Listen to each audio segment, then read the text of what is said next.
আসসালামু আলাইকুম, welcome back to my channel. আশা করি আপনারা সকলে ভালো আছেন আল্লাহর রহমতে এবং আপনাদের দোয়ায় আলহামদুলিল্লাহ আমিও ভালো আছি। আজকের রেসিপিতে থাকবে চিতই পরোটা। বন্ধুরা, এই চালের আটার চিতই পরোটা কিন্তু খেতে খুবই সুস্বাদু এবং শীতকাল আসলে কিন্তু গ্রামে গঞ্জে এই পিঠাটা তৈরি হয়ে থাকে। আর বন্ধুরা, নতুনদের কাছে এটা কঠিন হলেও আমি আপনাদের কাছে আজকে খুব সহজভাবে এই রেসিপিটা শেয়ার করব। আর আপনারা খুব অতি সহজেই খুব কম উপকরণ দিয়ে তৈরি করতে পারবেন। তাহলে চলুন দেখা যাক। এখানে নিয়েছি আমি প্রায় 500 গ্রাম চালের আটা।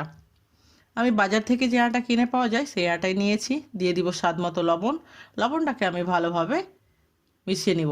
তারপরে আমি এখানে একটা গ্যাসে একটা পাত্রে জল গরম করতে চাপিয়েছি। জলটা কিন্তু বেশি ফুটলে হবে না, দেখতেই পাচ্ছেন এই বুন্দো বুন্দো হয়ে গেছে, তার মানে জলটা পারফেক্ট আছে।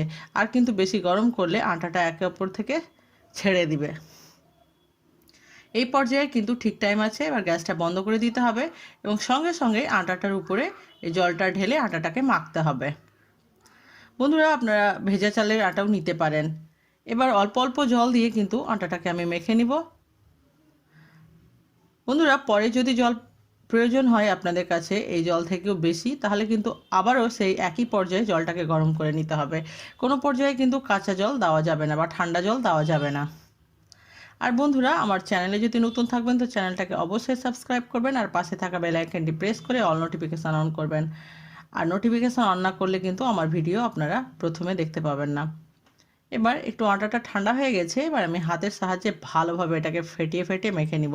কারণ আটাটা মাখার উপরে ডিপেন্ড করবে আপনাদের চিতই পিঠাটা জালি হওয়া। এই আটাটাকে আমি যত মাখবো কিন্তু পিঠাটাও অতটাই জালিদার হবে। আবারও আমি এক্সট্রা জল আমার প্রয়োজন মনে হলো, সেই জন্য আমি আবারও একটু গরম জল অ্যাড করে দিলাম। এবং ব্যাটারটার থিকনেস আপনাদেরকে দেখেই বুঝতে হবে যে কেমন রাখতে হবে। এই পর্যায়ে কিন্তু আটাটা আমার একটু ঘন আছে, সেই জন্য আমি আরও একটু একটু জল দিয়ে আটাটাকে ঠিক পর্যায়ে নিয়ে আসব।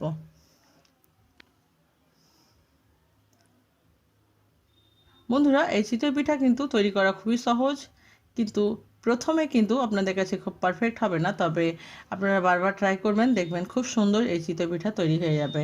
আর শীতকাল আসলে কিন্তু এটা খেতে বেশ ভালো লাগে।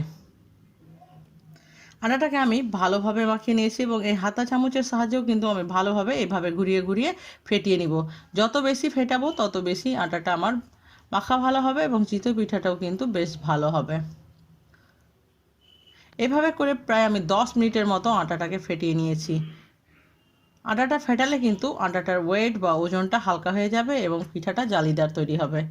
এবার এখানে নিয়েছি আমি একটা পুরাতন লোহার কড়াই, যেটাকে আমি গ্যাসে চাপিয়ে দিয়েছি এবং তাপটা কিন্তু হাই হিটে রাখতে হবে এবং কড়াইয়ের তাপটাও বন্ধুরা কিন্তু পুরোপুরিভাবে গরম হতে হবে। কোনো পর্যায়ে কিন্তু কম হিট হলে হবে না। দেখতেই পাচ্ছেন আপনারা কতটা গরম আছে। এবারে আমি একটু তেল ব্রাশ করে নিলাম। খুব অল্প পরিমাণে তেল দিতে হবে এবং এটা দিয়ে চারদিকে লাগিয়ে নিতে হবে। তারপর আটাটা দেওয়ার আগে, ব্যাটারটা দেওয়ার আগে আমি একবার ফেটিয়ে নিব চামচের সাহায্যে এভাবে।